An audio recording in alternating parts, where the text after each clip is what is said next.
Hi everyone, welcome back to my channel nursing tech Jyoti. Guys NORCET 9 तो आपने दे दिया। अब आते हैं आपके जो आपके एग्जाम बच गए जैसे आरआरबी, एसजीपीजीआई। गाइस उसमें मोस्ट कॉमनली वन लाइनर भी पूछे जाते हैं। सो देखते हैं कौन कौन से वन लाइनर मोस्ट कॉमनली वहां पे आते हैं। सबसे पहला है normal HB in female. Female में नॉर्मल हीमोग्लोबिन कितना होता है? रेंजेस में है 12 टू 16 ग्राम पर डेसीलीटर।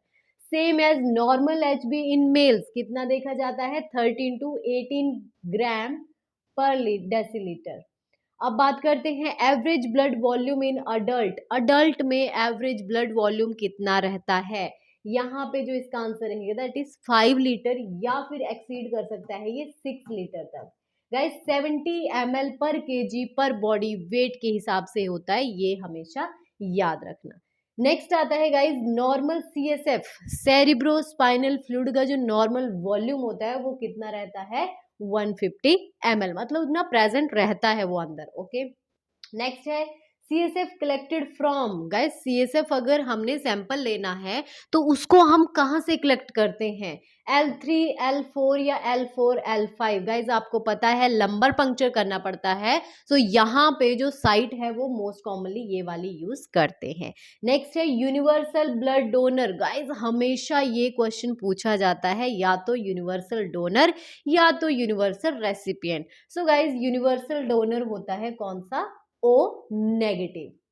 नेक्स्ट आ जाते हैं हम,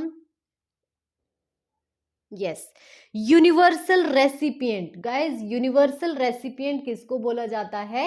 ए बी पॉजिटिव को। नेक्स्ट है first vaccine given to the newborn. It means newborn baby को सबसे पहली वैक्सीन कौन सी लगाई जाती है? बीसीजी, जिसको हम अगेंस्ट ट्यूबरकुलोसिस लगाते हैं एट बर्थ, ये दी जाती है। ठीक है, pentavalent vaccine protect against. Guys pentavalent किस किस के अगेंस्ट दी जाती है? DPT, hepatitis B and Hib vaccine. Next है oral polio vaccine inventor. Guys एक होती है ओरल पोलियो, एक होती है इंजेक्टेबल। सो ओरल पोलियो है वो किसने इन्वेंट की थी? एल्बर्ट सेबिन ने। और वहीं अगर इंजेक्टेबल की बात करें तो ये किसने की थी? जॉनस शॉक ने। ठीक है, ये क्वेश्चन आया हुआ है बहुत बार। नेक्स्ट है आयरन एब्जॉर्प्शन साइट। गाइस ये बात कर रहे हैं कि इंटेस्टाइन में, ठीक है, जो हमारा जीआई सिस्टम होता है उसमें जो आयरन है उसकी मोस्ट कॉमन एब्जॉर्प्शन साइट कौन सी होती है? गाइस ड्यूडेनम रहती है। नेक्स्ट देखते हैं vitamin B12 absorption site. Guys vitamin B12 की वजह से कौन सा अनीमिया होता है? Pernicious anaemia. बट यहाँ पे क्या बोला गया है कि उसकी जो एब्जॉर्प्शन साइट है मोस्ट कॉमनली वो कौन सी रहती है? Guys ileum. नेक्स्ट है डेली प्रोटीन रिक्वायरमेंट कितनी रहती है? गाइस 1 ग्राम पर केजी पर बॉडी वेट के हिसाब से रहती है। ओके, नेक्स्ट है नॉर्मल रेस्पिरेटरी रेट अडल्ट में कितना रहता है? 12 to 20 breath per minute. Next normal heart rate normal 60 to 100 beats per minute. Next shock due to the blood loss. बहुत ज्यादा ये क्वेश्चन पूछा जाता है गाइस। शॉक में से या तो नर्सिंग प्रायोरिटी, या तो इसके साइन एंड सिम्टम, या तो पूछा जाएगा मोस्ट कॉमन कौन सा रहता है। सो गाइज यहाँ पे हाइपोवोलेमिक शॉक हो जाता है। नेक्स्ट है first sign of shock. Guys कोई भी शॉक है उसमें सबसे पहला साइन क्या आता है? टैकीकार्डिया। नेक्स्ट है गाइज इसमें deficiency of niacin. Guys niacin जिसको हम विटामिन B3 बोलते हैं। गाइज आपको vitamin A, B1, B2, B3, B5, B6, then आपकी B9, देन B12, इन सब के नाम आपको आने चाहिए। नहीं आते हैं मेरे को कमेंट करना, मैं आपको चार्ट भेज दूंगी। ठीक है, डेफिशिएंसी ऑफ नियासिन B3 की वजह से हो जाता है pellagra. Next deficiency of vitamin C. Vitamin C की वजह से क्या हो सकता है गाइस? स्कर्वी हो सकता है।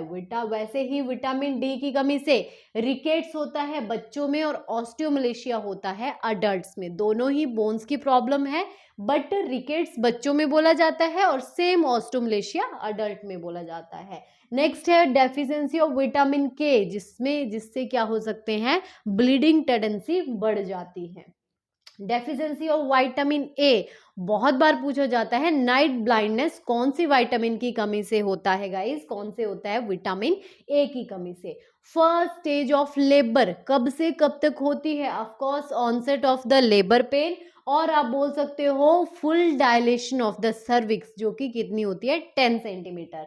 ET tube size adult male में जो एंडोट्रेकियल ट्यूब का साइज है वो कितना होता है गाइस? 8 to 9 mm, और अगर हम फीमेल की बात करें तो वहां पे 7 to 8 mm हम वहां पे यूज करते हैं। नॉर्मल अपगार स्कोर कितना रहता है गाइस? 10 रहता है। ठीक है, इसमें हम अपीयरेंस, पल्स, ग्राइमेस एक्टिविटी और जो रेस्पिरेशन एफर्ट है वो हम बच्चे के देखते हैं।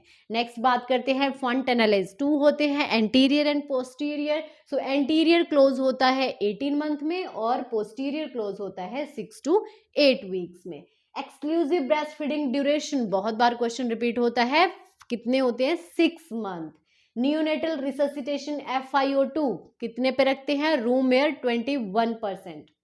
नेक्स्ट है most common nosocomial infection. Nosocomial infection it means hospital acquired infection.